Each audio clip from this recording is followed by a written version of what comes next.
They say soldiers write the most honest letters when they know they may never return. This is the story of one such soldier, a father, a husband, a friend, and a silent guardian posted far above the clouds. On the world's highest and coldest battlefield, Siachen, he was Captain Arjun Rathore, just 34 years old, posted to Siachen Glacier, where temperatures plummet to -60 degrees Celsius, where avalanches can bury entire camps in seconds, and where silence is broken only by the whisper of the wind, and sometimes by gunfire. But this story isn't about war. It's about love, the love between a father and his daughter. Every night, after duty, Arjun would sit inside his cramped snow bunker with nothing but a dim headlamp and frost-bitten fingers and write letters, not emails, not voice notes. Old-school handwritten letters to his 5-year-old daughter, Mira. He knew she couldn't read them yet, but he wrote anyway. Dear Mira, one letter began. If you're reading this, you must be all grown up by now.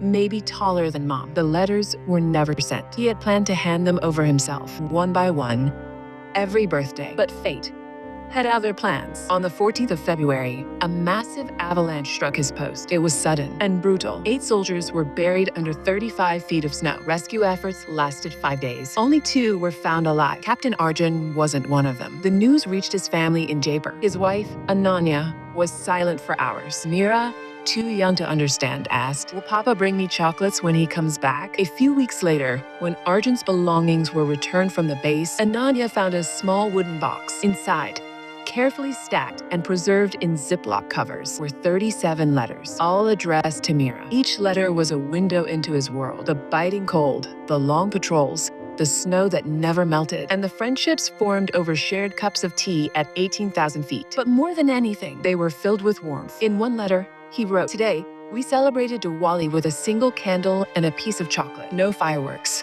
no lights. But I imagined your face, lit up with joy, and it made this glacier feel like home."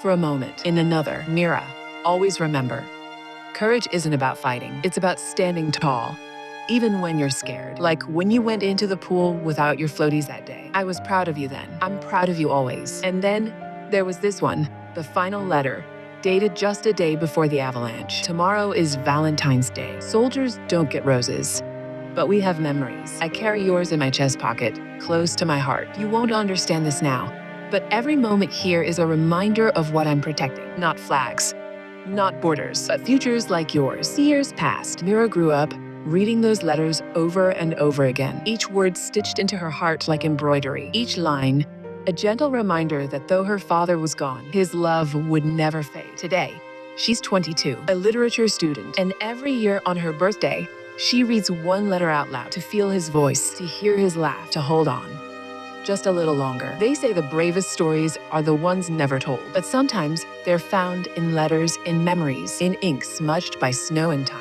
Captain Arjun Rathore may have left the battlefield that day, but he won a far greater war. The war to be remembered not for his rank, but for his heart. And for Mira, those letters, they were never just words. They were her lullabies, her textbooks, her map through life. If you listen closely, you can still hear him in the rustle of paper, the echo of footsteps in snow, and in the silence that follows the words, "Dear Mira."